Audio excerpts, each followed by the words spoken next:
Oh, ito yung aso. Yun. Ito ang aso sa Saudi Arabia, mga kaibigan.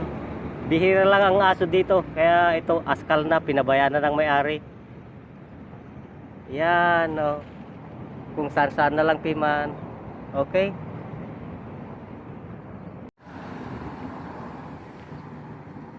Hello.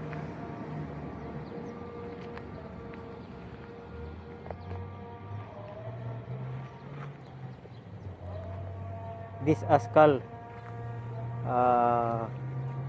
Askal here in Saudi.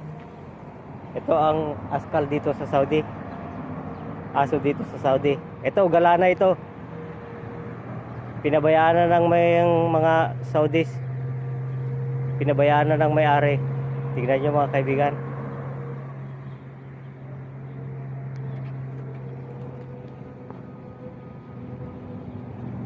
Ah.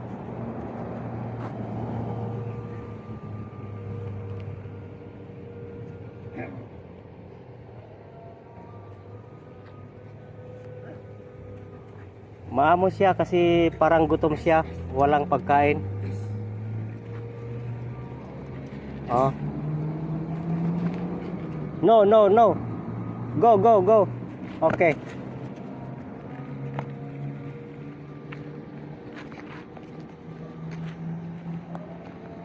Ang aso sa mga Muslim kasi ay pag may aso ka sa loob ng bahay, bakuran mo, hindi papasok sa bakuran mo ang angel.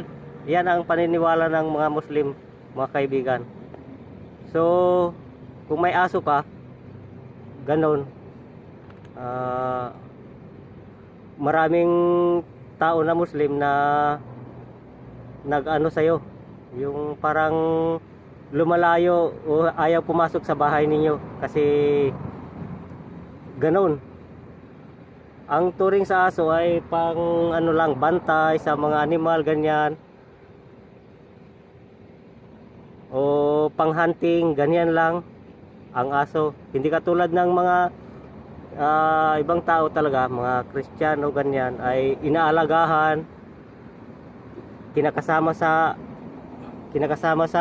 ano, sa loob ng bahay, sa kwarto.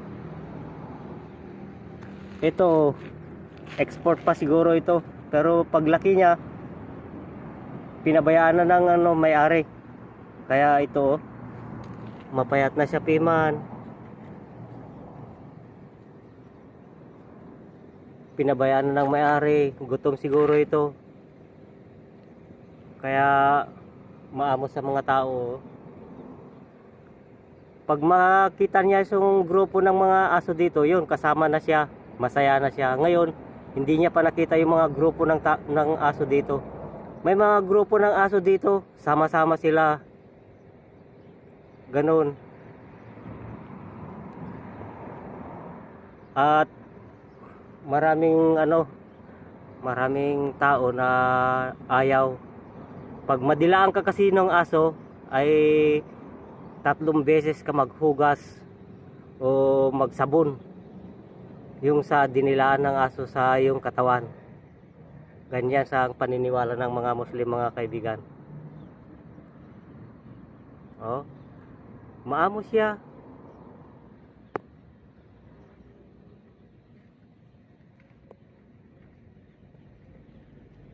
So, ito ang yung sharer, Mang Felix. Magandang araw po.